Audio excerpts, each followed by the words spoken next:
everyone, welcome. I'm so grateful for joining us today. I'm going to try to connect Patty. And Patty, if you are coming on, I will have you enter as soon as I get the notice. Oh, I'm so grateful to see you all showing up for this talk on coping with reminders.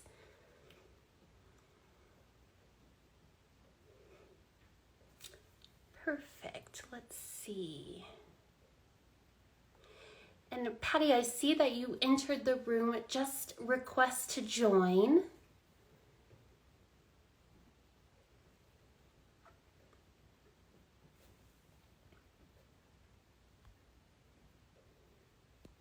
There we go. Patty, I brought the snow. It's melting, but I thought I'd show everyone spring is finally starting to emerge here. I am done with the snow. It's been a tough winter. Yes, physically it and really metaphorically. has. It made me think a whole lot about, my husband and I are living in two different states right now, and I've had a lot of time to do a lot of reflecting, and especially when you're snowbound. But and so it kind of forced me into this place of reflection and get out of my own way with regard to distractions. And ask me how that worked for me. It's good, but I'm glad to see the spring.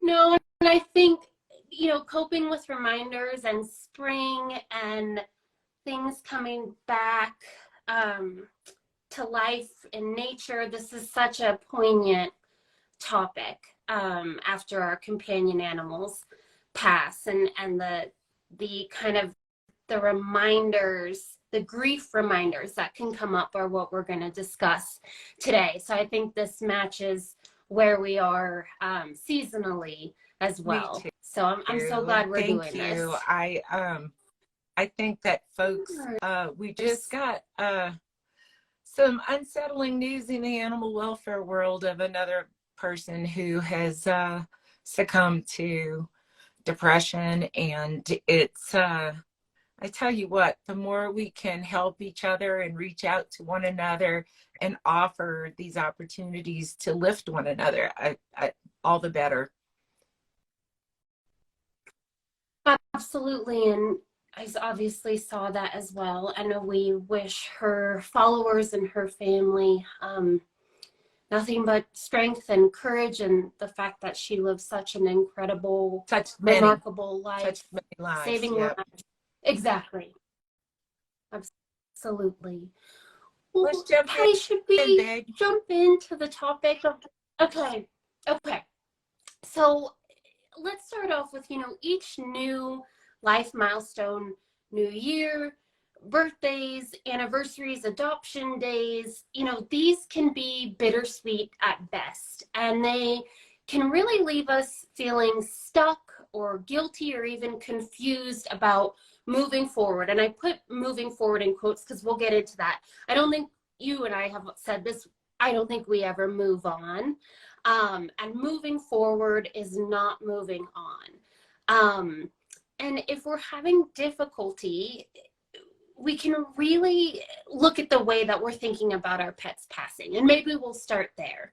If that sounds like a good place to start. People are asking who we're talking about, and I think someone just posted on there, and I definitely posted about her today. It was Ashley Morrison, and sorry to divert for a second, but sorry. I think sometimes we all assume everybody knows who we're talking about, which not the case. And beautiful young lady.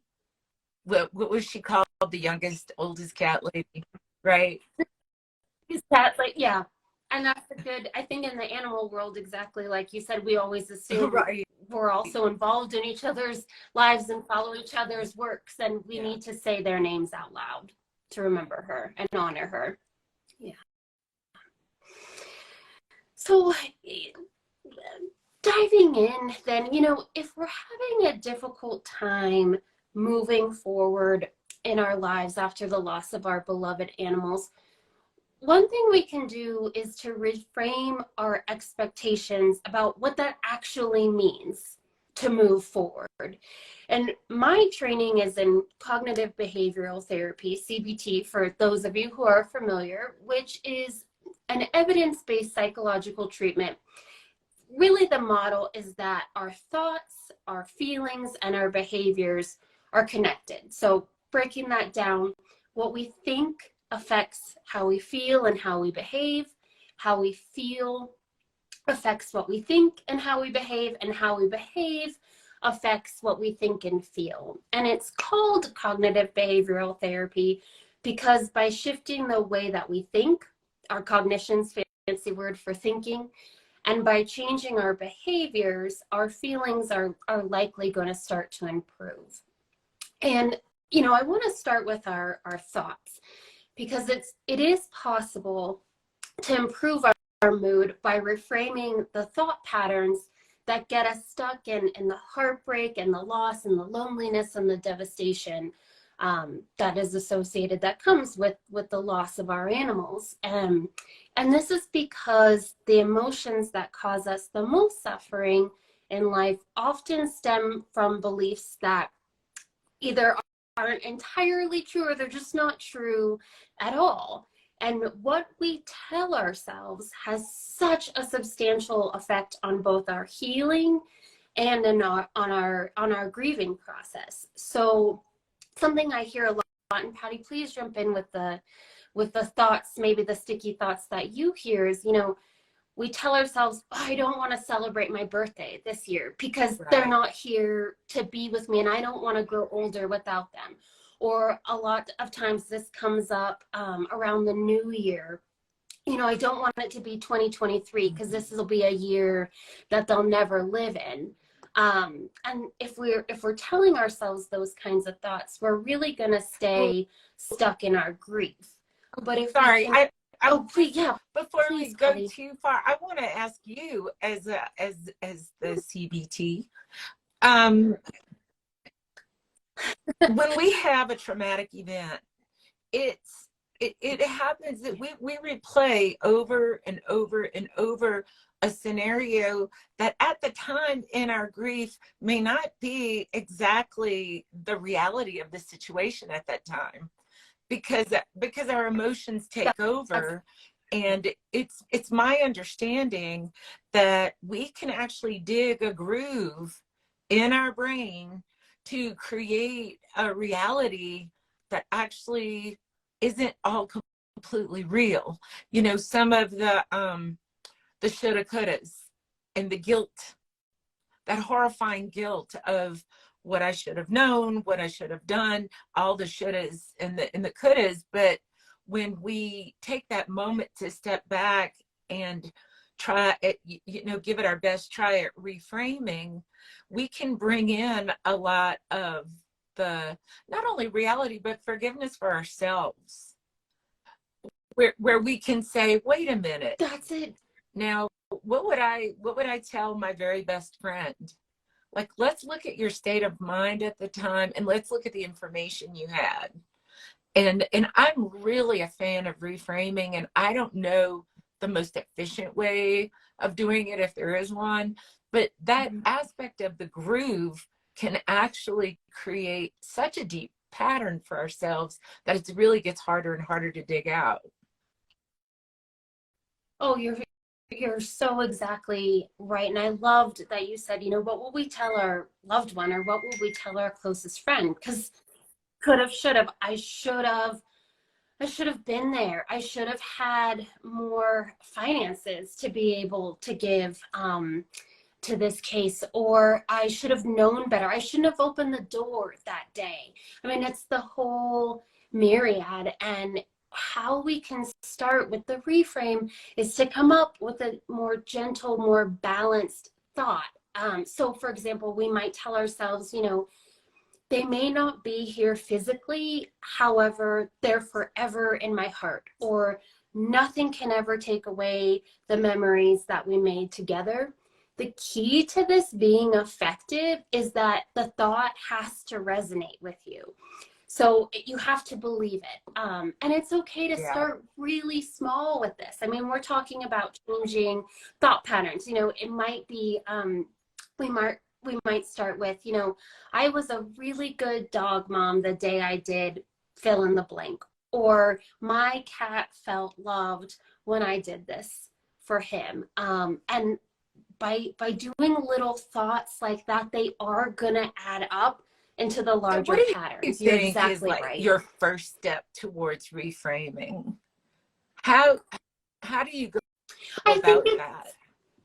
it I think it's recognizing what you're telling yourself and seeing if there's any wiggle room in that. Oftentimes, like you said, we jump to kind of the worst case scenario in our mind. And truth is, we probably didn't have all of the information, or we didn't have all of the resources. We can only deal with what we have at the time.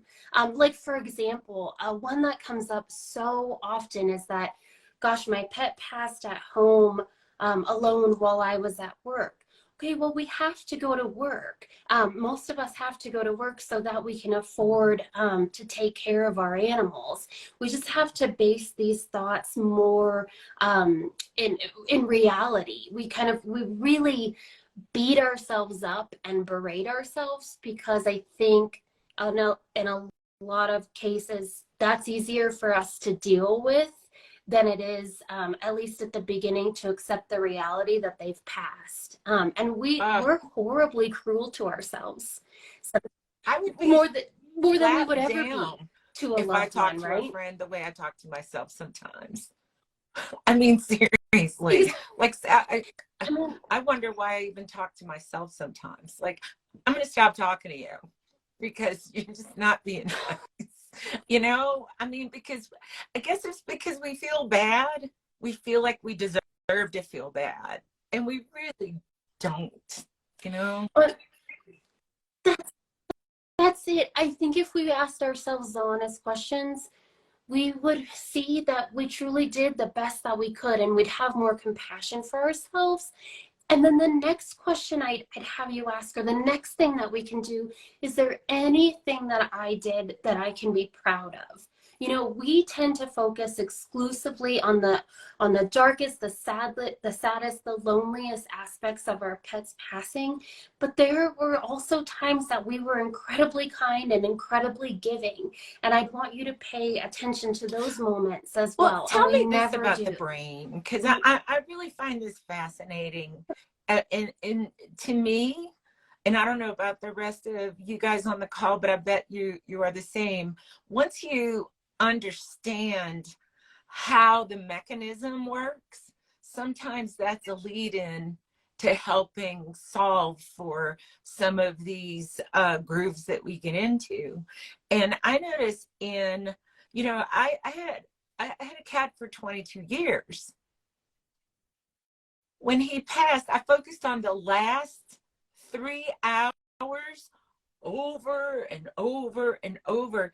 And I don't know, is that a way of the brain just trying to assimilate what happened? But I have to remind myself, and whether it's your cat or your dad or your sister, whoever it is, you have these long life history sometimes together. And I literally had to pull myself out and go, there was 21 years and 9 months of travel and laughter and hanging out and fun. You know, how do I get to that place? Why does the brain do this, Dr. Katie?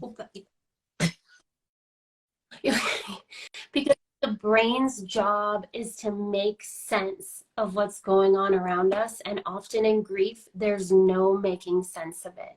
We replay those last 3 hours over and over to see if we could have done something differently, to try and find a solution to something that doesn't have a solution. And I think for me personally, that's always been the most difficult thing about grief. When Jem, my rabbit, passed away, I could not be alone in the apartment where it happened.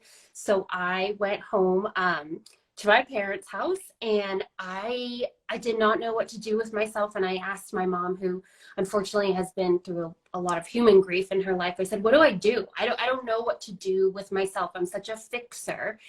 And she said, that is the hardest part about grief. There's nothing to do. Um, and that's to answer the question, that's the brain's job, is to fix it. And grief can't be fixed.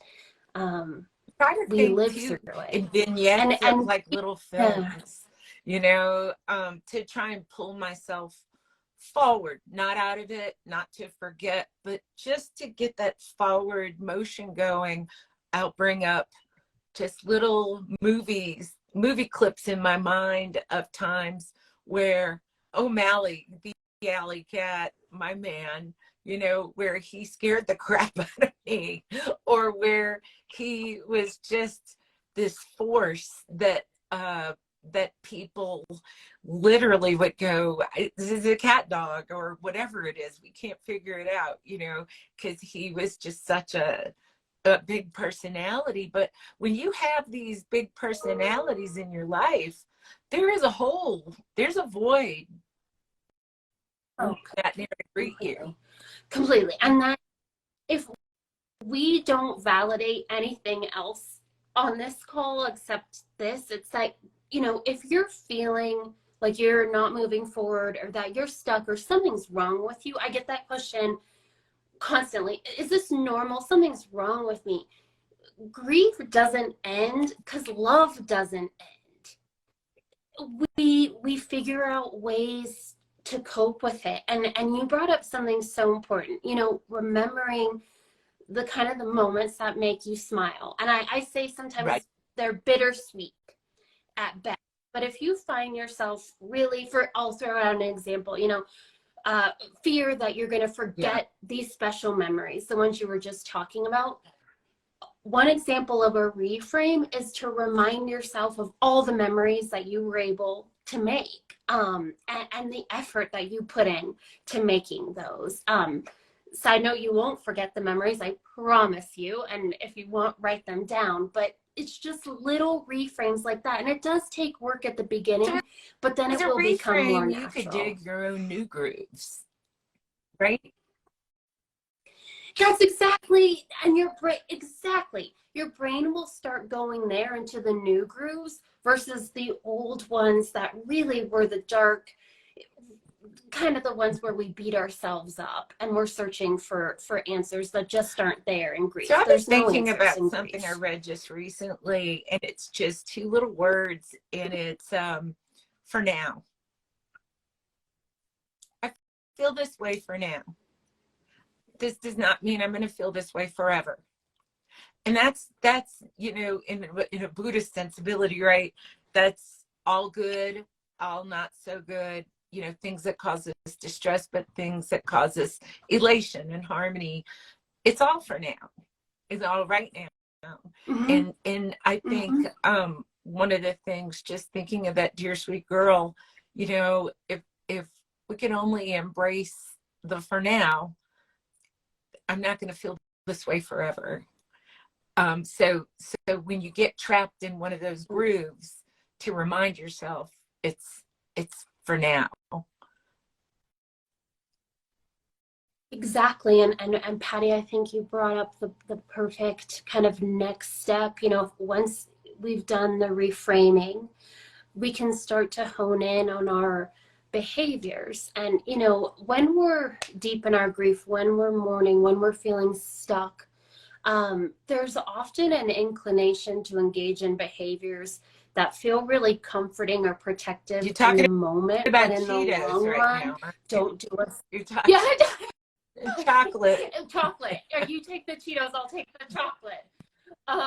That's exactly what I'm talking about. And I'm talking about the comforter and the bedspread and the binge watch. And certainly there is a time and a space for that, in those first surreal few days and weeks. But if you are finding yourself, that is your go-to coping, in the long run, they're going to offer temporary relief, but they're actually going to make us feel much worse. And they could potentially, from a science side, they really can exacerbate kind of the physical symptoms of grief that many of us experience, like, the exhaustion, the nausea, the weight loss or gain, physical pain. It's really common to feel physical pain when we're grieving. It literally feels like our Yeah, heart and is there's a breaking. huge Um, connection and too. also And I am not a doctor. I don't play one on TV, but there is a huge connection between the gut biome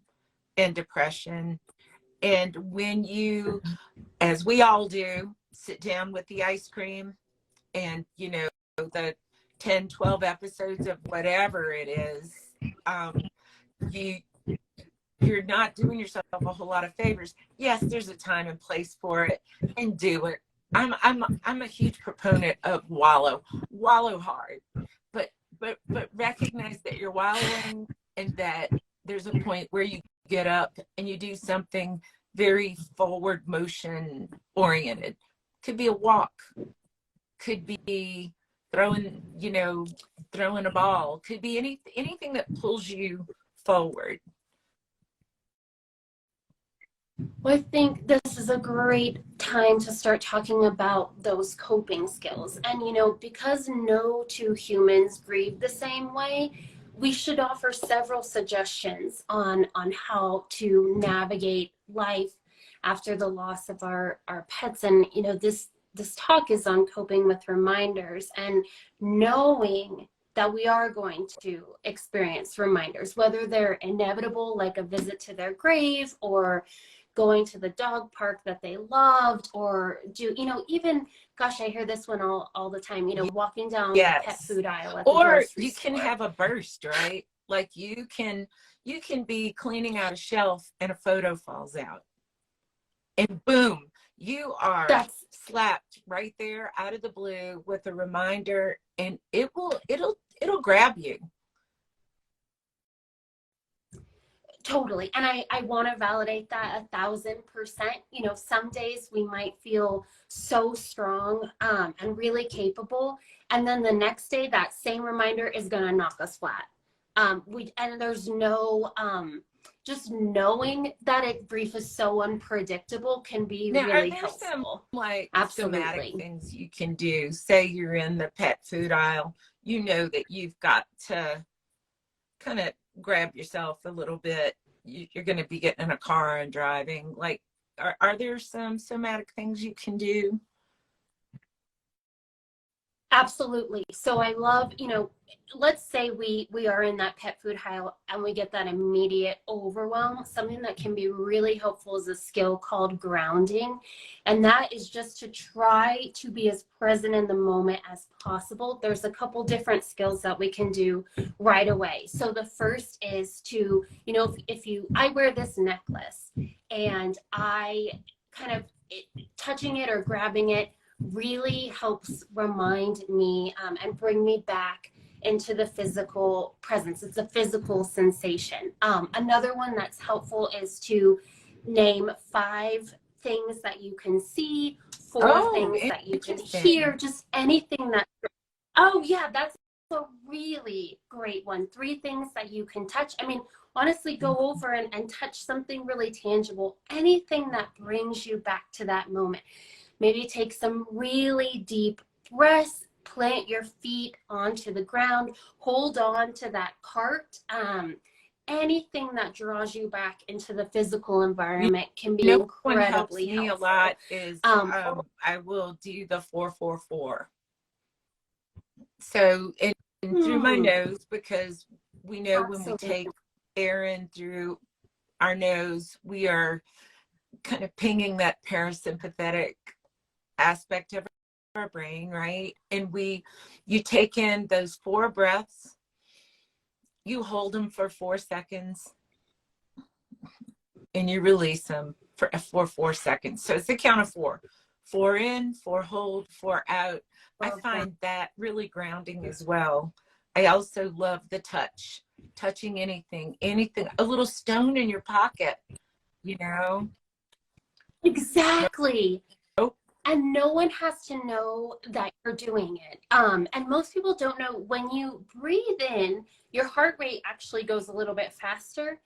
And when you breathe out, it does slow down. So that's a really fantastic, effective tip.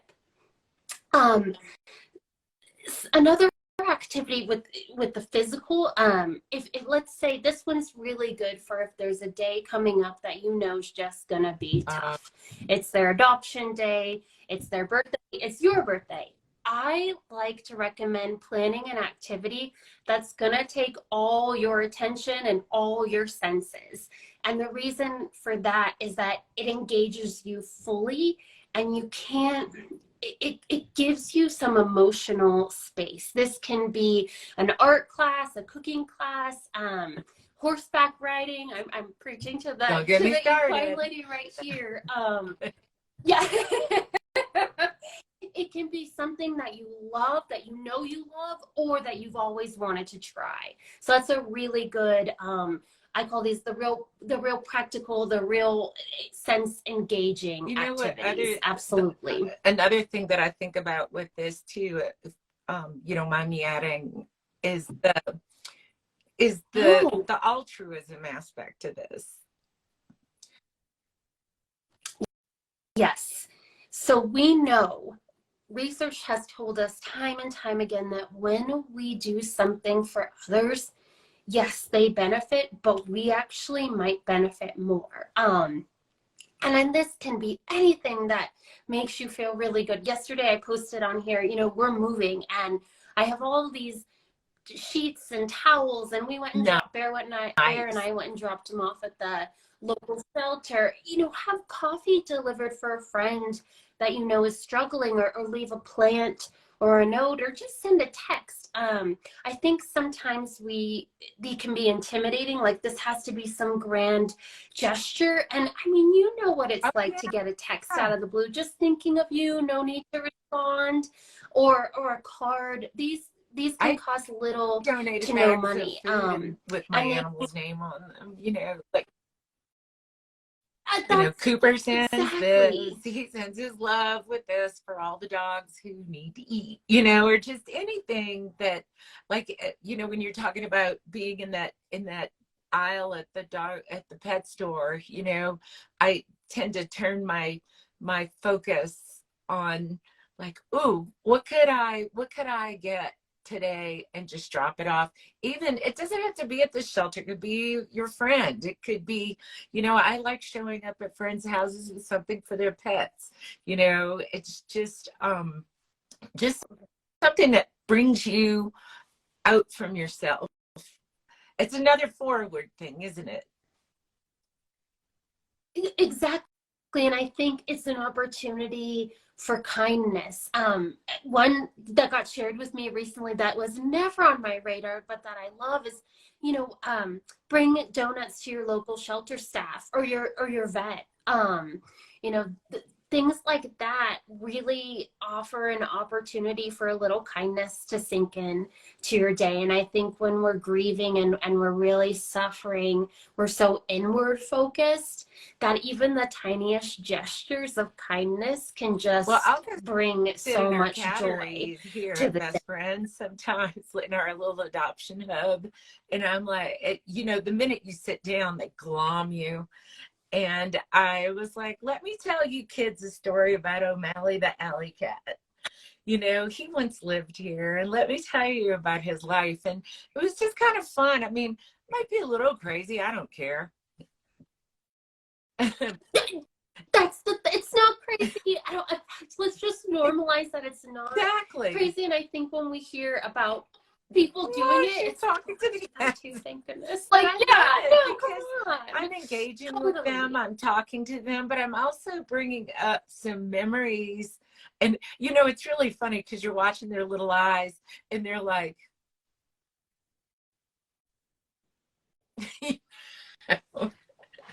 So let me ask you a quick question too Absolutely. about, so you're experiencing a a memory, or you haven't, the anticipation, say, like you brought up New Year's Eve.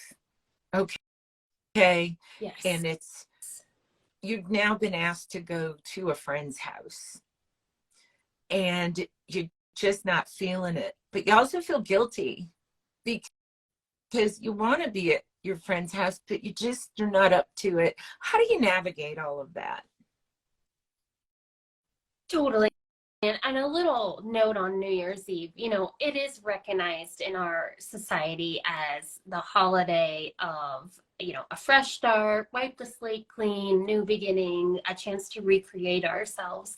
And for those of us who are missing our animals, those sentiments are in direct contrast to what we're experiencing. And some of us really may dread New Year's Eve. So that was my note on New Year's Eve. I think that if you if you're going to try to go, my favorite tip is to have what I call an escape plan. Either drive yourself or go with a friend who's willing to leave if it's not feeling comfortable for you, that they'll be ready to leave at any time. If you are sure that you don't want to go, I would say, only share what you're comfortable with your friend. You don't owe anyone an explanation. Grief is not the time to slap on a happy face. You don't owe anyone anything, but if you are feeling, gosh, normally this is an event that I love, or I want to be there for my friend, send a cake. Or send something that might be appreciated. Drop off flowers on their door. You can be there in spirit, without being there physically. But I would never want anyone to feel guilty when they're going through grief, because this is really the time. I don't like the S word. My S word is selfish. This is the time where you need to take care of yourself. It's like the oxygen mask, right? On the airplane analogy that we always use in grief is that time. You need to put on your own oxygen mask before you can care for Tell others. me the connection, and I love the escape plan. The escape plan is perfect. It works for me because I never feel more trapped than when I ride with a group of people somewhere and I might not be feeling it. And my friends understand, and I'll say, look, I'm going to drive because I may want to leave early, or I may want to stay, but I need to have that opportunity and that option in my brain, right? Knowing that you have that option often brings down the social anxiety that us introverts are already feeling. It brings down kind of the concern, gosh, what happens if I go there and I just erupt in tears? Knowing that you have that option often helps settle us before we go in. We talk a lot about anticipatory grief. So going back to the main subject here on reminders, how do we prepare for that anticipatory reminder? Yeah. Honestly, I think having the understanding that it's gonna come up and not fighting it. I think when we dread the day because we just know we're gonna feel that void, the more we try and push it away, the more it's gonna affect us, right? Because we're expending all this energy and thoughts trying to keep it at bay. And I think knowing that it's going to come, accepting as much as you can, and then planning for a day where you feel as safe and as comforted as possible. So whether that's being alone in nature, or whether that's being surrounded by friends, whether that's doing something that day to honor your beloved pet, so volunteering or spending the day at the shelter, whatever that looks like to you, making plans so that you can do that.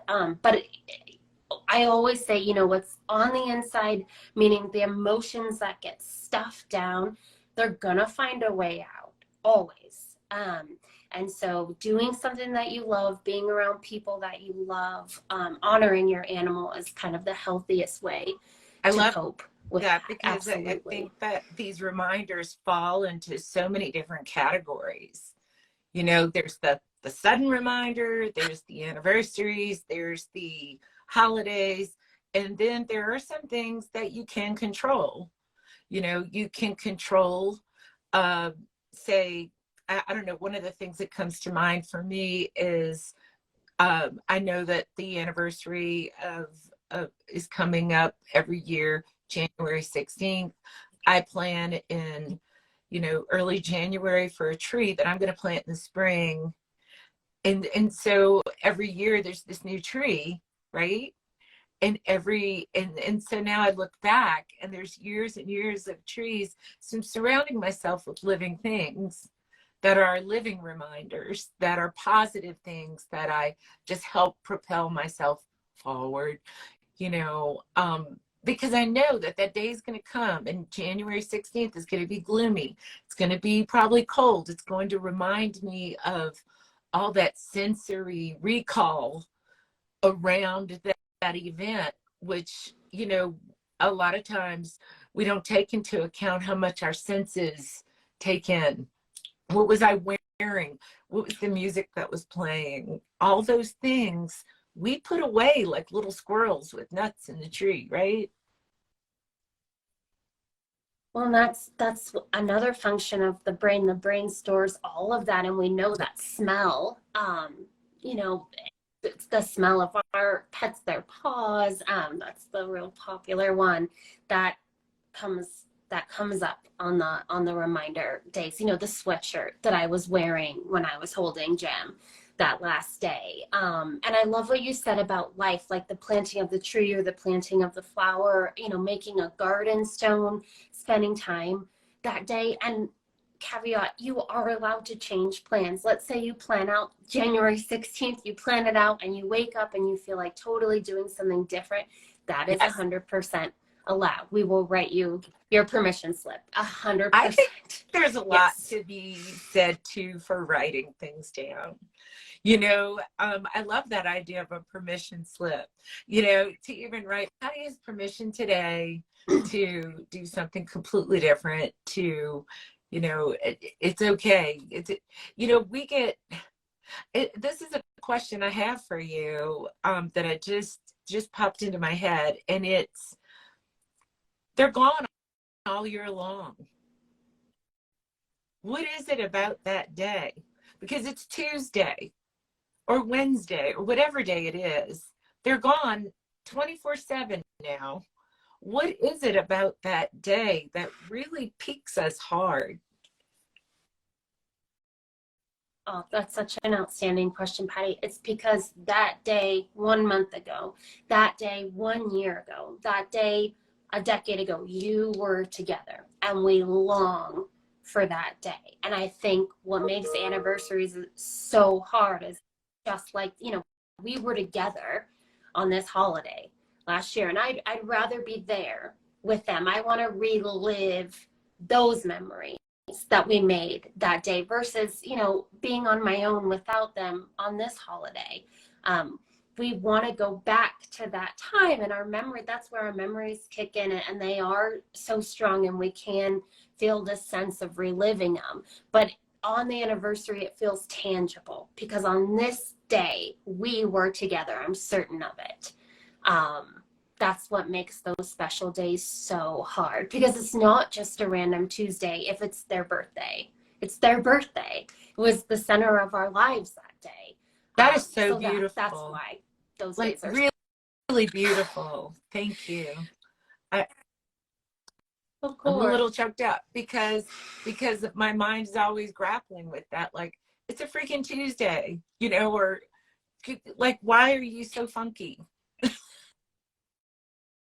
Well, and then, you know, what goes exactly along with that, Patty, is like when, you know, let's say it is their birthday and we've got to go to work that day, or we've got an obligation, you know, that day is the epicenter of our lives. But we see the driver next to us and he's drinking his coffee, and we're kind of like, how is life Put going that down. on? With, you know, Put that cup down and be miserable with me. yeah. that exactly, or I think we leave the vets that day and life goes on all around us. And it's like, exactly, like how is this not completely devastating your So world that too? that leads me to a whole Um, nother one, and that is, I mean, we could unpack this all day, right? But you have your favorite vet. All your pets go to this vet. Sometimes we get home services, which is really, another choice that we can make. Uh, but stepping back into the vet office after, say, that event, how do we, I don't want to say safeguard ourselves, but it is somewhat of a safeguarding, because mhm. we brace going in there.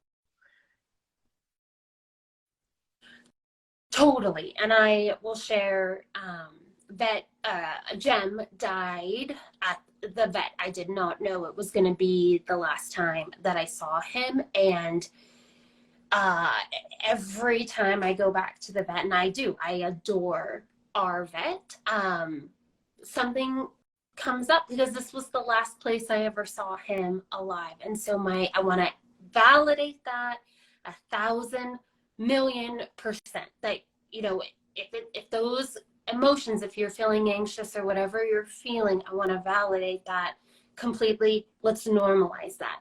I would say the next thing to do is to make the experience as pleasant as possible for you. So bring the coffee, wear your coziest sweatshirt. I would even ask a friend, especially if it's the first or second time, a loved one, to come with me, because your brain, cognitively, you're going to know this is a totally different experience, but your heart, your soul, your body is going to, all those emotions are going to come back. So anything that you can do to feel agency, to feel like you have some semblance of control so that you feel safe, do. For me, that's a warm cup of coffee, and I'm just going to wear my coziest clothes. And maybe ask if like my sister could come with me that day, or just someone that I trust, that I don't have to put the brave face on. They can put the brave face on for me. And even, let your vet know. Tell them the day in advance, or, tell the staff, the front desk, gosh, this day is going to be really hard for me. I just want it, because when they know what to expect, they can kind of Do you hold that find space for that you once too. you break the seal and get through that day, does it get easier going forward? It can. I mean, that's the whole theory behind exposure theory, that you do something that makes you anxious, or that you dread so much so it loses its emotional effect on you, its grip on you. I Yeah. think it depends on the day. I think we all have strong days, and then we all have, like, I can't do this today. And that's normal. And I want to validate that 1,000%. And that's exactly why we're talking about these coping skills. Things, in grief, if we were to look at grief from a purely clinical aspect, let's say you were coming to me for therapy, what I would be evaluating, Patty, is your functioning. And I'm not talking about the first week or the first few days.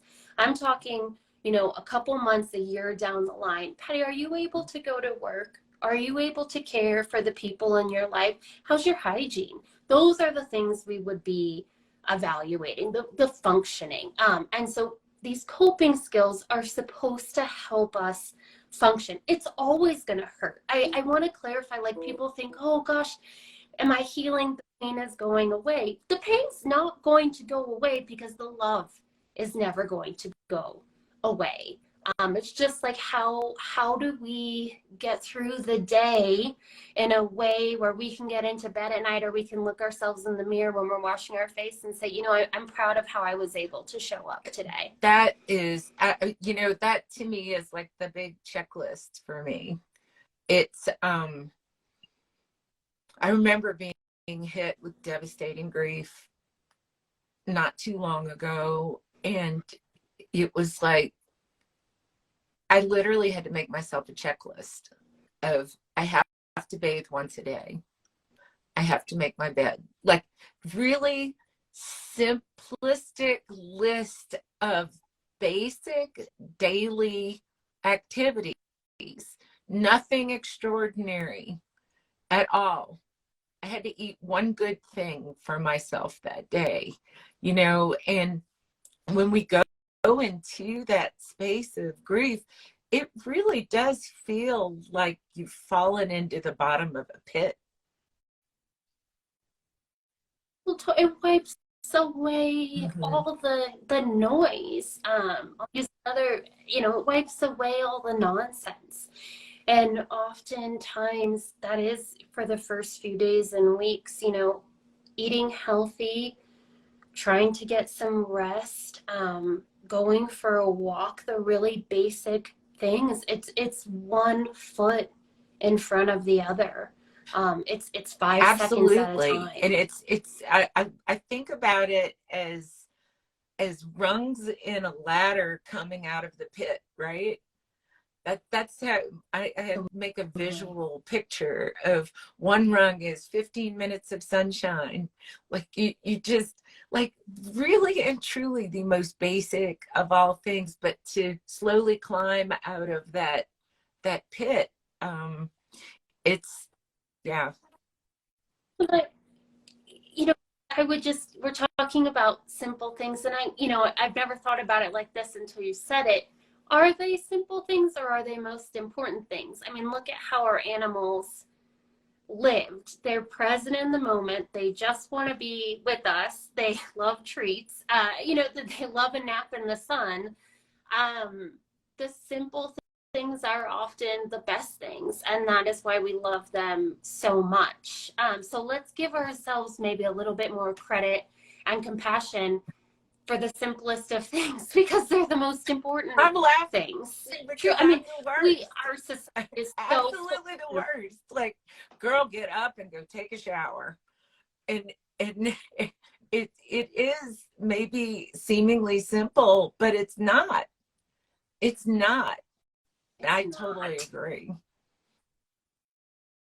Well, our world's been, when we lose them, our world's been ripped out from underneath our feet. I mean, just standing up, getting out of bed is maybe the hardest moment of the day. So we come back to reminders. It's really interesting to me. God, how do I say this without, I don't want to bag on the people who love me, but not everybody understands time and loss. And, God, it's been a year. Like, you need to snap out of it. And then I want to snap. And I know that, they're not in the same place I'm in. And finding compassion for them as well as myself and navigating that, it's, I don't want it to turn into a thing.